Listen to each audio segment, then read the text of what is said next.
Assalamualaikum class. I hope so you will be fine.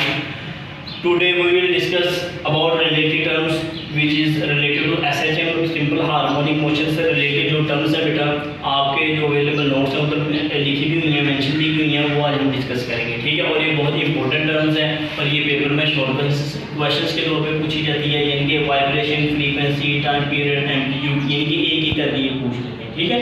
तो बेटा हम वाइब्रेशन को सबसे पहले डिस्कस करेंगे।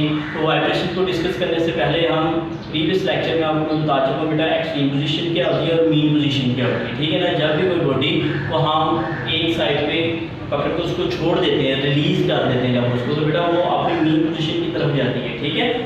और जो वाइब्रेशन होती है एक कंप्लीट राउंड, यानी कि इधर से आपने बॉडी को छोड़ा वो इधर आपने एक्सट्रीम पोजीशन पे गई, दोबारा फिर वापस इधर आए, ठीक है। एक जब कंप्लीट राउंड हो गया बेटा, उस राउंड को जब वो बॉडी राउंड कंप्लीट कर रही होगी तो उसको क्या कहेंगे बेटा, तो बॉडी वाइब्रेशन मोशन में, ठीक है ना। उसकी मोशन क्या होगी, वाइब्रेशन मोशन होगी। और इसके जो नेक्स्ट टर्म आती है बेटा वो टाइम पीरियड होता है, यानी कि एक राउंड कंप्लीट होने में जितना टाइम लगता है, ठीक है ना, the time is required to complete one vibration is called time period, ठीक है। अब यानी कि आपने बॉडी को इधर से पकड़ा था, जब छोड़ा है वो इधर से इधर गया, फिर इधर से इधर गया, जितना उसको टाइम बेटा लगा है अपने एक राउंड को कंप्लीट करने में, उस टाइम को बेटा उस वाइब्रेशन बॉडी का टाइम पीरियड कहते हैं, ठीक है। जब आपने टाइम पीरियड की डेफिनेशन करनी है आपने लिखना है डिनोटेड बाय टी, और उसका जो यूनिट होता है बेटा वो सेकंड होता है, ठीक है ना, उसको सेकंड कहते हैं।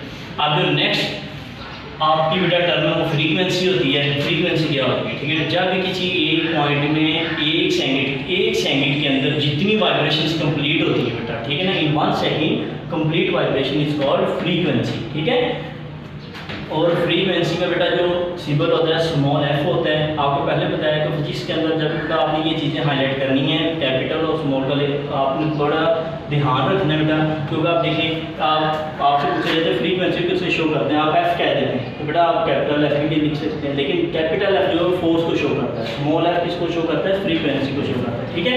जब आपने इसकी बेटा डेफिनेशन लिखनी है तो आपने बता देना है कि एक सेकंड में जितनी वाइब्रेशंस कंप्लीट होती हैं उसको फ्रीक्वेंसी कहते हैं, इसको स्मॉल एफ से हम शो करते हैं, और उसका जो यूनिट होता है बेटा वो हर्ट्ज होता है, ठीक है, HERTZ हर्ट्ज, और उसको बेटा HG भी लिखते हैं, ठीक है, हर्ट्ज इस तरह से। अब इसका रहेगा फॉर्मूला का बेटा इसका होता है F=1/T, ठीक है, यानी कि एक जो फ्रीक्वेंसी होती है वो टाइम पीरियड का रेसिप्रोकल होती है, ठीक है, T=F=1/T। और इधर से बेटा अगर आपने किसी भी वाइब्रेटिंग बॉडी का टाइम पीरियड निकालना हो तो आप बेटा किसी फॉर्मूले का यूज़ करके निकाल सकते हैं। देखिए T इधर जाकर मल्टीप्लाई हो जाएगा, T=1/F लिख सकते हैं, ठीक है। तो जब भी आपने बेटा इनकी डेफिनेशन को डिस्कस करना तो इनके फॉर्मूलाज को भी डिस्कस करना, ओके। अब बेटा जो लास्ट वाली टर्म रह गई है वो एम्पलीट्यूड है, कि हम एम्पलीट्यूड किसको कहते हैं। अच्छा बेटा ये ध्यान से समझना, एम्पलीट्यूड का मतलब होता है कि जो बॉडी वाइब्रेशन कर रही है उसका एक साइड में मैक्सिमम डिस्प्लेसमेंट कितना है, ठीक है ना, यानी कि the maximum displacement on either side of the vibrating body. अब देखें एक बॉडी है फ्रॉम द मेन पोजीशन कहते हैं जी, एक बेटा इसकी ये वाली पोजीशन है, एक ये वाला हिस्सा इसका, एक ये सेकंड वाला हिस्सा, ठीक है। सेंटर वाला जो इसकी पोजीशन है मीन पोजीशन है। अब किधर से लेकर इसकी मीन पोजीशन से लेकर यहाँ से लेकर यहाँ तक जो डिस्टेंस होगा बेटा, डिस्प्लेसमेंट होगा, सॉरी जो डिस्प्लेसमेंट होगा बेटा आप उसको एम्पलीट्यूड कहेंगे, ठीक है ना। वो डिस्प्लेसमेंट चाहे इस साइड वाला हो चाहे इस साइड वाला हो, दैट इज कॉल्ड एम्पलीट्यूड, ठीक है। तो इसको आप कैसे पढ़ेंगे, the maximum displacement on either side of the vibrating body about it's mean position is called amplitude. अब एम्पलीट्यूड हमने कहा ना डिस्प्लेसमेंट, आपको पता होना चाहिए 9th क्लास में हमने बेटा पढ़ा था, जो डिस्प्लेसमेंट होता है उसको किससे शो करते हैं, x से शो करते हैं, ठीक है। अब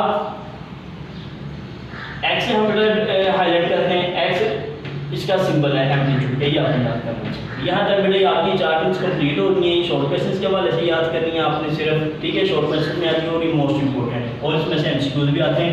खासतौर पर ये बेटा जो आपका फ्रीक्वेंसी का पर्टिकुलरली हमने रिलेशन लिखा है F=1/T, ये आपने इस तरीके से आता है। अच्छा बेटा नेक्स्ट आपकी एक एग्जाम्पल आती है 10.1, ठीक है।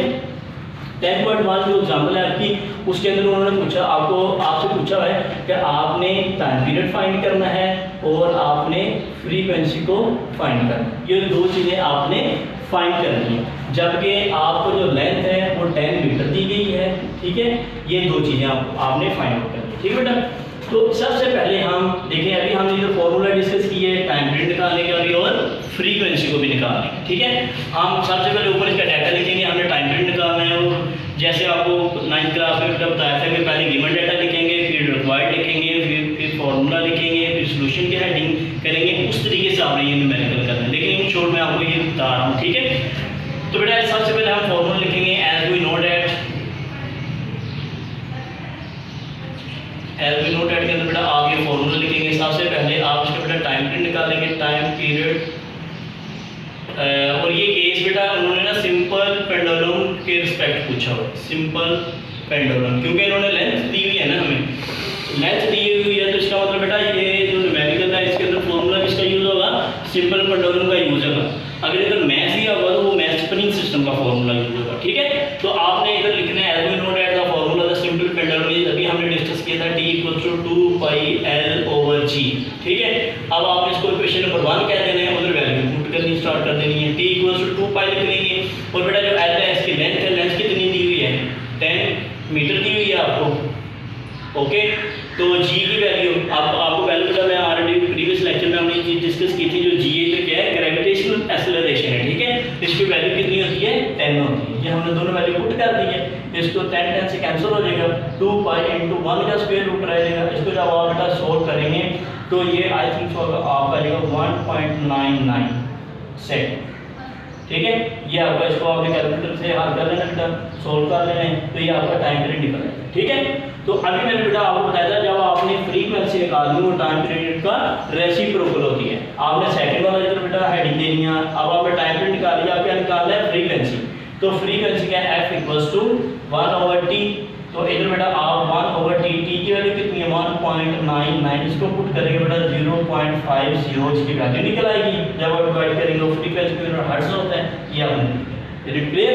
तो ये बेटा एग्जांपल आपने अच्छे तरीके से करनी है, शॉर्ट क्वेश्चंस के पॉइंट ऑफ व्यू से मोस्ट इंपॉर्टेंट, ठीक है। आज के बेटा हमारा इतना लेक्चर है, जो इससे नेक्स्ट हम वेव का टॉपिक स्टार्ट करेंगे, तो उससे रिलेटेड हमारा कंप्लीट लेक्चर होगा। और इस लेक्चर को आपने अच्छी तरीके से प्रिपेयर करना है और मोस्ट इंपॉर्टेंट है शॉर्ट क्वेश्चंस के हवाले से, ठीक है।